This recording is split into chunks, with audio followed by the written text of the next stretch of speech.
Welcome to Storytime Kids. Once upon a time, in a quiet little meadow surrounded by tall green grass, lived a kind and cheerful country mouse named Milo. Milo absolutely loved his simple life. His meals were feasts of fresh corn, sweet berries, and crunchy grains he found in the fields. His days were filled with singing along with the birds and taking long, peaceful naps under the shade of a big oak tree. For Milo, life was perfect. One sunny morning, a visitor arrived. It was his cousin Max, the city mouse, looking dapper in a tiny shiny hat and a neat little jacket. "Oh, Milo!" Max exclaimed, looking around.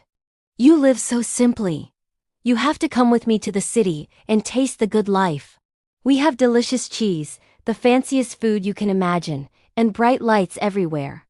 Milo's whiskers twitched with curiosity. "Wow, Max, that sounds so exciting. I'd love to see the city," he squeaked.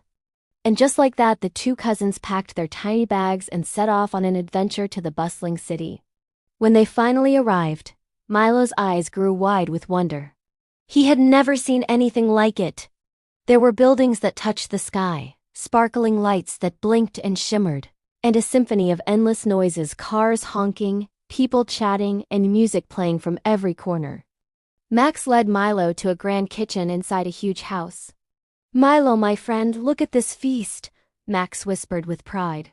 Spread across the tables were all sorts of leftover wonders. Creamy cheeses, sugary cakes, and crumbs from what must have been a royal dinner. Milo couldn't believe his eyes. "This is amazing," he said, taking a tiny nibble of a delicious piece of cheese. But suddenly, boom! The kitchen door swung open. Two enormous humans walked in, and right behind them was a giant fluffy cat with sharp, watchful eyes. The mice scurried away as fast as their little legs could carry them, squeezing into a tiny hole in the wall just in the nick of time. Milo's heart was pounding in his chest. "Oh dear," he gasped, catching his breath. "Is it always this thrilling?" Max chuckled nervously. "Well, yes. But you get used to it." Milo just shook his head. "No thank you, cousin. I think I'd rather eat my simple grains in peace than have a feast while living in fear."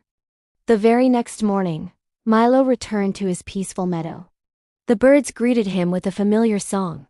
A soft breeze rustled through the grass, and the fields glowed in the warm sunlight.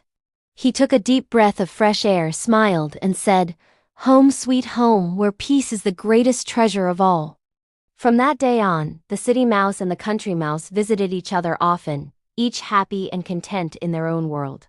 The story reminds us that it's better to live a simple life filled with peace than a life of luxury filled with danger. True happiness often comes from contentment, not from having more. Thanks for listening, everyone.